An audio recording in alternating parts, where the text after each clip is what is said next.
Hello and welcome back to the game room. You know what I love? Video games. You know what I love? Talking about games. And it seems like a lot of people these days who cover games seem to hate them, or at least the people who play them.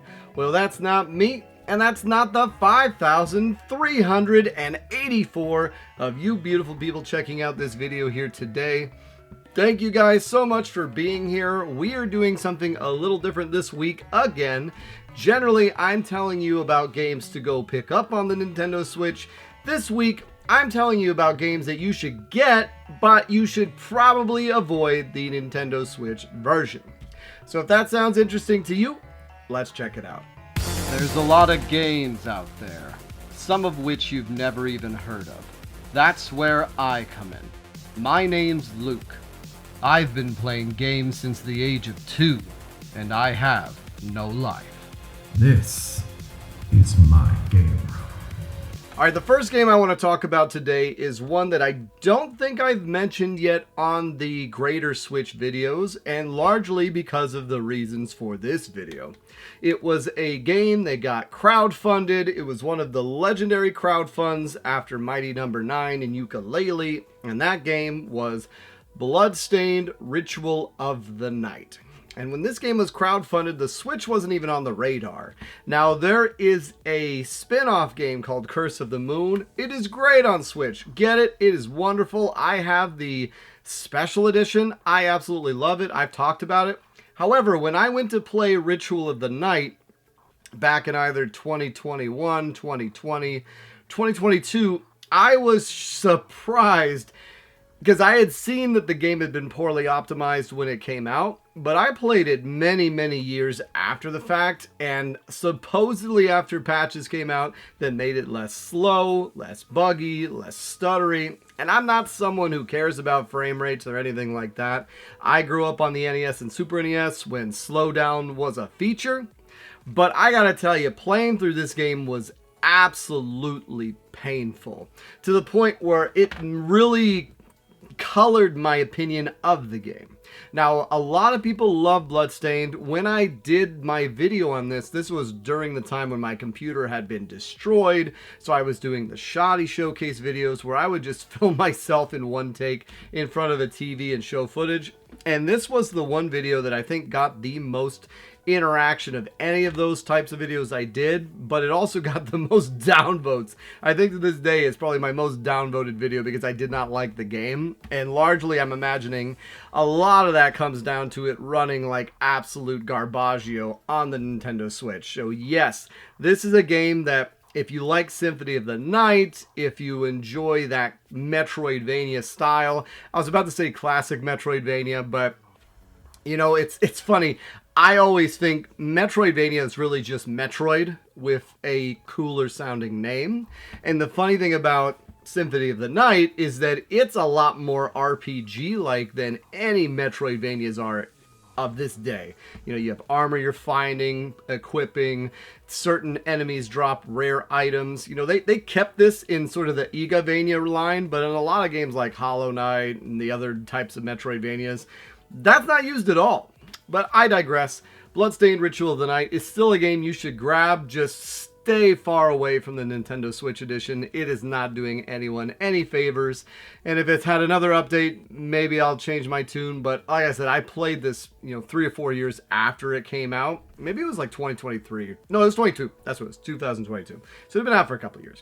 All right, next game we're going to talk about is one that was originally launched on PC in 2019, and I was so hyped for it. I had it circled on my calendar, had it in my notes. They said there was a Nintendo Switch edition coming. They just didn't know when, and then suddenly one day when I looked at it, because I would periodically look every 6 months, every year, it just either was coming out that week or it just came out. And that game was Wildermyth. Then this is the the console edition, Wildermyth. A game that you think would run perfectly on the Switch. The graphics look like little construction paper cutouts on a map. It's a turn-based tactical game with, kind of a short-term story arc, and then it resets and you start over again. So it's almost like a turn-based tactical game where you have scenarios, and as the scenarios go on, you create characters who then can be used in other scenarios, and it's just a really fun little game. The writing definitely did not age the best. At the time when it came out in 2019, it was very 2019, but playing it for the first time in 2024, it's very millennial writing. You guys know what I mean by that, but it's still a very mechanically sound game. However, whatever they did to this port, I have never had a game crash on me more, have more glitches, have more visual, like I'd be playing the game and suddenly my characters would turn into white squares, and then the computer would be thinking, and it would think for 6 minutes, and the game would crash. And if the game crashes, you would lose your progress on that stage. And let's say one of these battles can be 20 minutes, 30 minutes. Bam, you lose that. There's a lot of also randomly generated scenarios that take place between these levels. And if for some reason you forgot, so if you lose a couple of days of progress and then you decide to go left instead of right, then suddenly those random events don't happen exactly the same way. Or if you got a really rare roll and then had to restart, you may not get that again on some of the scenarios. Not that that was the end of the world, it's just the frequency of it. I could deal with that happening once or twice. As I've said, I've played Mass Effect Andromeda and didn't notice any issues, but the fact that this is probably the buggiest game I've ever played on one of the most anticipated games I've ever wanted to play in quite some time really made for a don't buy this game on the Switch. Still get it. I don't know if the other console editions are any better. Typically, after this, I started erring on the side of caution. Even before this, to be honest, that's kind of the point of this video too, is that we're going to be showing you some games that I did not delve into the Switch version. That some of what I'm saying is speculation, but based on games like this, that's the reason. The Wildermyth, I still enjoyed. I wish I could play more of it. I just can't. The game is too broken.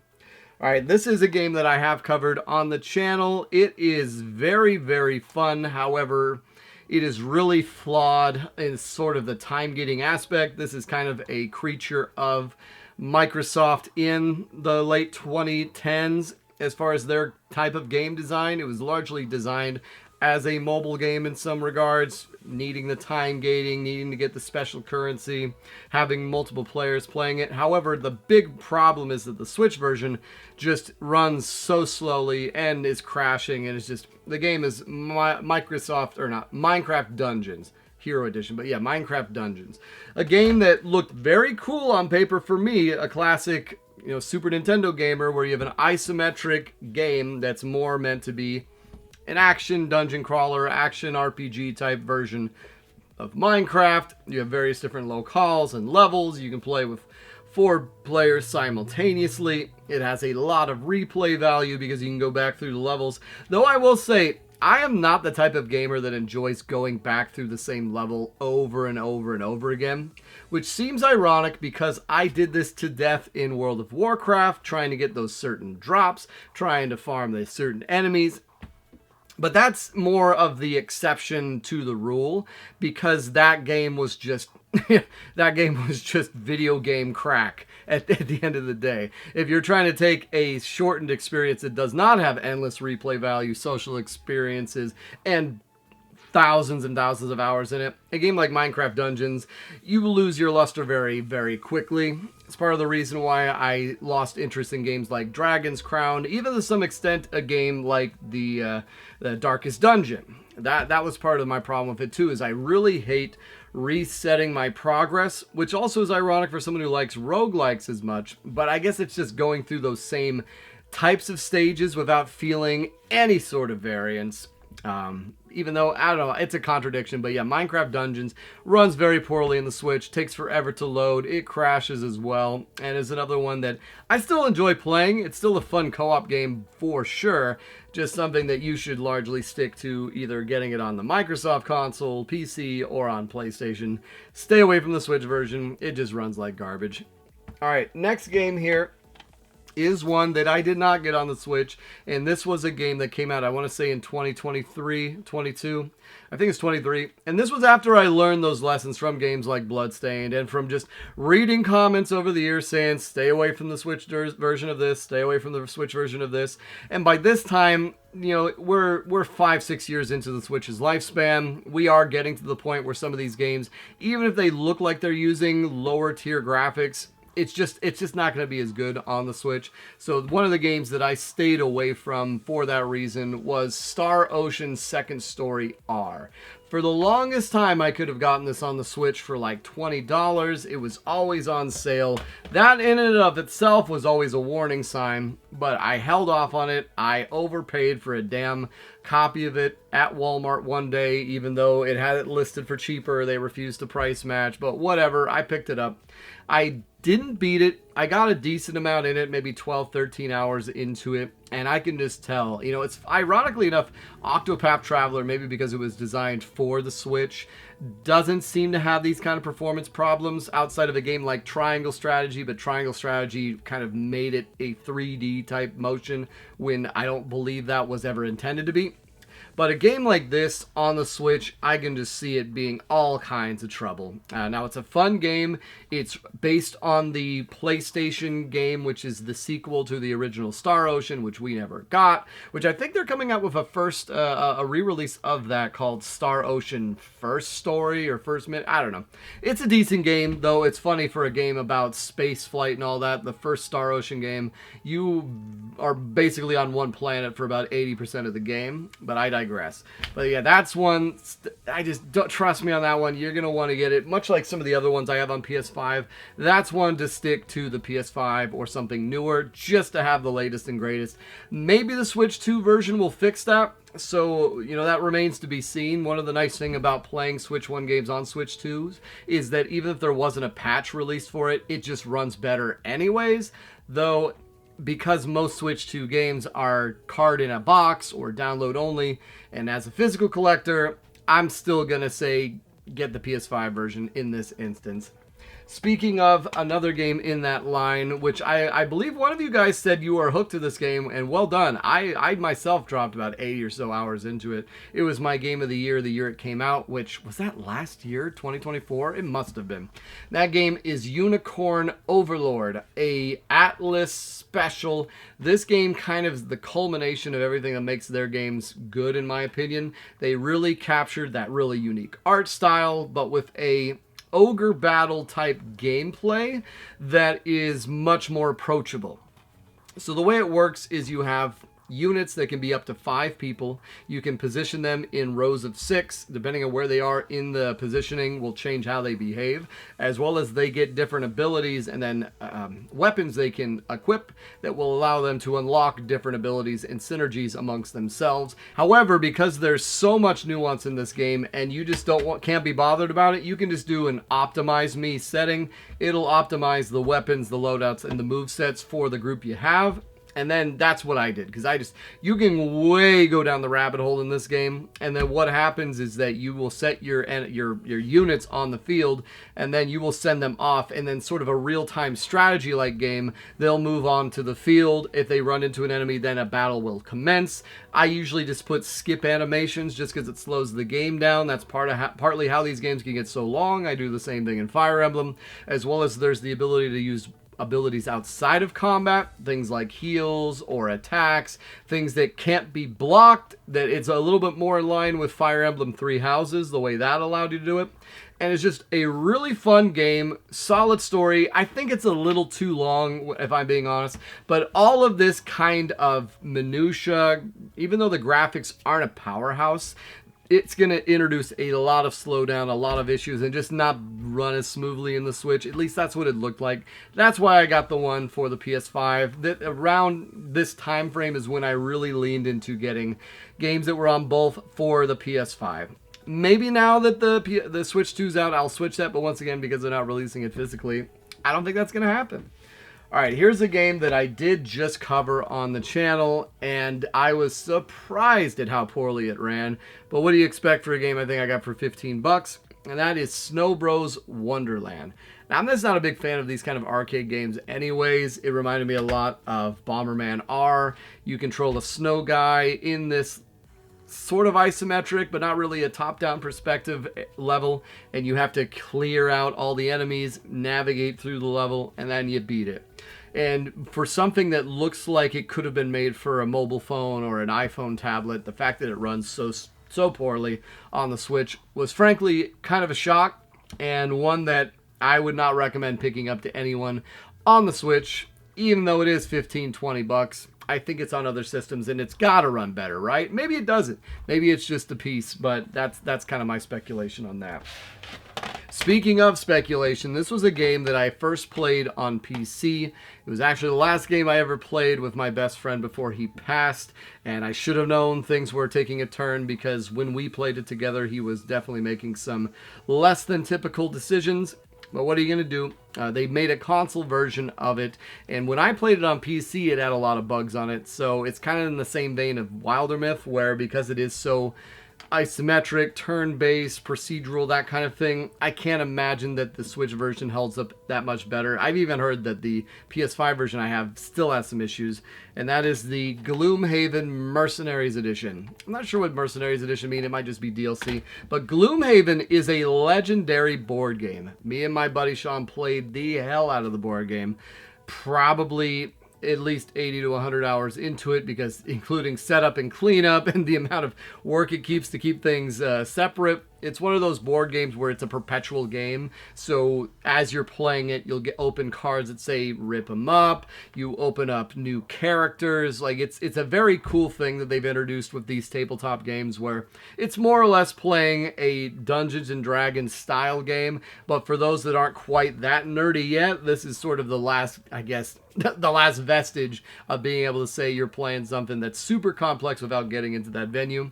And they just translated it over to a video game. And what's funny is that this was always a board game that felt like you were playing a video game, and honestly probably would have been better as a video game, because there's no setup, as well as there's rules on top of rules, turn order, who goes when, who goes this, how do I dispose of items, that kind of thing. That by playing this game version of the board game we had been playing for the last, at the time, 4 years, it taught us some of the rules that we were never following. For example, in the game, between encounters, you can go back to town and buy stuff. I thought that when you bought a potion, you used the potion, just like in regular video games, that potion is now discarded.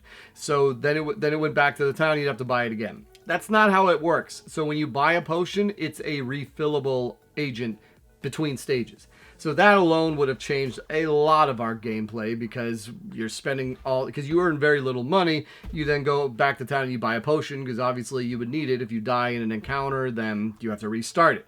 And this game is brutally hard. There was tons of glitches when I played it on the PC. I can't imagine it's any better. So if that's something that sounds interesting to you, don't even consider the Switch edition, because if the PC can't run it, I doubt the PS5 can any smoother, but I would at least go on that route and not in the Switch. All right, getting down to the last three here. This is a game that I have not played yet. This was recommended to me by my buddy Artur, who played it, loved it. I think he had the PS4 version of it. It is a sort of like an XCOM-like game, but I think you're playing as like cute little animal people. I don't know. The game is called Mutant Year Zero. So I've never played it, but the part of the reason why I haven't played it is because I picked up the Switch version, and I hear the Switch version is very poorly optimized, which seems to be the case. I've heard this about XCOM 2. It's like this on Wildermyth. It's like this on Gloomhaven. Maybe there's something about the way the Switch processes these games, where there's just big battlefields with random encounters that can occur. Those kind of games just don't behave well in it. In fact, I probably should have brought up Metal Slug Tactics, because that was part of it too, is that it just ran very slowly and was just annoying to play. But I digress. That's another one that I would like to take a look at. I haven't even talked about it yet on the Greater Switch channel, or the Greater Switch episodes. So I'll get to it eventually, and then we'll confirm or deny if that rumor is correct, or at least those are older posts, because a lot of things, once again, the Switch will get an update and it performs better, though typically not really.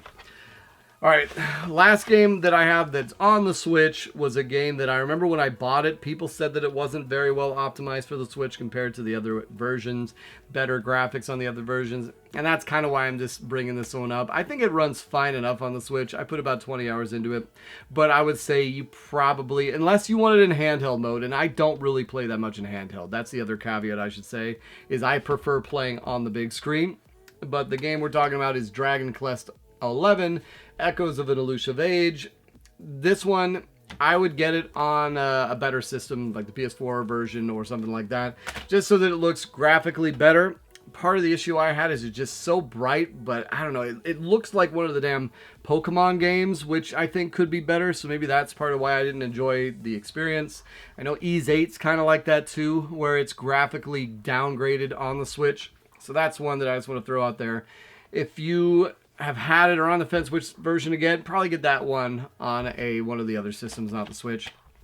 And then the last one, I believe I had one of you guys mentioned this game a while ago as far as games to get on the Switch, and I would wholeheartedly say yes, play this game, but get it on the PS5. And that is Diofield Chronicles. So Diofield Chronicles was a very interesting game when it was announced. More or less, I think what Square Enix did is they took the Final Fantasy 16 map system and then used a proof of concept with this game in order to play it, threw in a little bit of Fire Emblem elements, a little bit of classic Square Enix into a not quite turn-based, not quite real-time type game, and there you have it. Really, really enjoyed it, but this is a game that, once again, like the XCOM, like Gloomhaven, I cannot imagine that this does not run like trash on the Switch. So if you are looking to pick this game up, very, very fun. I've spoken about it before. I really, really enjoyed this game. In fact, I went through and I got the damn platinum trophy on it, which I am someone who actually hates the trophy systems, hates gamerscore, thinks that it's incentivizing something that is useless and is giving developers an excuse to not put more effort into the game as far as unlocks, hidden things. Basically, you unlock a damn trophy or a gamer score, and then they can then charge you for DLC for the things that back in the PS1 era, the N64 era, they used to just include in the game as an unlock. But there you go. I have so many tangents. But yeah, Diofield Chronicles is a really, really fun game. Good story, nothing world-beating or anything like that, but that is one to grab. I would avoid the Switch version. I would get it on something else if you have the option. There you have it, guys. Another 10 games that are on the Switch, but you should probably get it on something else. But if you do get it on the Switch, hey, they still work. Just bear in mind, I warned you. All right, guys, thank you all again for being here every week. This was another week where I am traveling. So I'm not now. I was traveling, hence why I'm doing this quicker video where I've talked about a lot of these. Already have footage of these, so I didn't take as much time for the turnaround. I appreciate every one of you. We are closing on 5,400 subs. Can't thank you enough. The Xbox One video did very, very well. Once again, it's you guys are incredible. Although it was funny, one of the comments I had said that I really don't know anything and stick to PlayStation, which I'd love to know why, because there's no exclusives for the Xbox One. So I covered pretty much all of them. That's part of the problem, is if I want to do a part 2, I really don't know how I would, because most of the games that are exclusive to the Xbox One, I've already talked about, except for like things like Forza and Gears of War 5. But yeah, thank you guys for watching that video. It really does mean the world that you will allow me to cover things other than just the 360. You know, we covered 360, PS4, PS5, Xbox One. Like, thank you guys. Thank you guys so much. We'll have another video coming next week. Probably a Switch one this time. We'll see. Final Fantasy Tactics Remaster comes out, so I am planning on playing the hell out of that. So, yeah, looking forward to that. I bought it on everything. I'm buying multiple copies. I want Square Enix to know I will support this, which I always tell you guys, vote with your wallet. I know it hurts to buy it full price, but I think this game's like $50 full price. Well worth it. One of the greatest games ever made, and I'm still on the fence about playing classic mode or enhanced. I don't care about voice acting. I'll probably turn it off. I don't know. It interrupts the wonderful soundtrack, but we'll see. I'll probably end up playing the enhanced version. But as a reminder, guys, I make a video every Tuesday. It's been so nice getting a hold of you. Take care.